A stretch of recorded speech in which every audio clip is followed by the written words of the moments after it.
আয়াত ১৩০ ইয়া মাআশারুল জিন্নি ওয়াল ইনসি আলম ইয়াতিকুম রুসুলুম মিনকুম ইয়াকসুনা আলাইকুম আয়াতি ওয়ুনদিরুনাকুম লিকাআ ইয়াউমিকুম হাযা ক্বালু শাহিদনা আলা আনফুসিনা ওয়াগাররাতহুমুল হায়াতুদ দুনিয়া ওয়া শাহিদু আলা আনফুসিহিম আন্নাহুম কানু কাফিরিনা।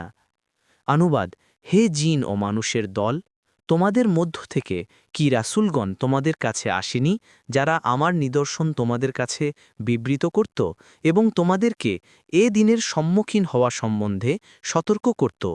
তারা বলবে, আমরা আমাদের নিজেদের বিরুদ্ধে সাক্ষ্য দিলাম। বস্তুত দুনিয়ার জীবন তাদেরকে প্রতারিত করেছিল, আর তারা নিজেদের বিরুদ্ধে সাক্ষ্য দেবে যে তারা কাফের ছিল। ১৬তম রুকু। তাফসীর। ১ নং ফুটনোটের বিবরণ। এ আয়াতে একটি প্রশ্ন ও উত্তর বর্ণিত হয়েছে। এ প্রশ্নটি হাসরের ময়দানে জিন ও মানবকে করা হবে। প্রশ্নটি হচ্ছে, তোমরা কি কারণে কুফর ও আল্লাহর অবাধ্যতায় লিপ্ত হলে? তোমাদের কাছে কি আমার নবী পৌঁছাননি? তিনি তো তোমাদের মধ্য থেকেই ছিল এবং আমার নিদর্শনসমূহ তোমাদের কাছে পাঠ করে শোনাত এবং তোমাদেরকে এই দিনের উপস্থিতি ও হিসদ কিতাবের ভয় প্রদর্শন করত।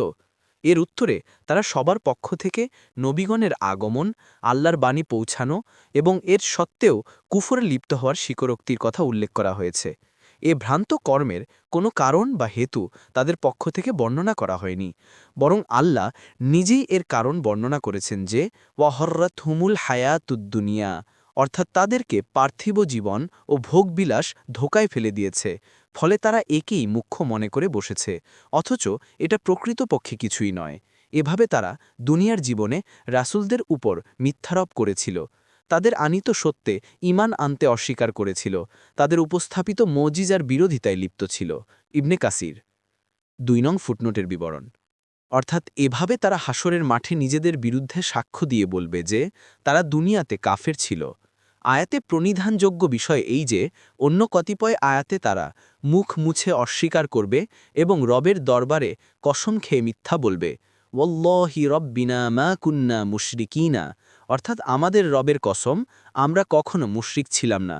অথচ এই আয়াত থেকে জানা যাচ্ছে যে তারা অনুতাপ সহকারে স্বকীয় কুফর ও শিরক স্বীকার করে নিবে।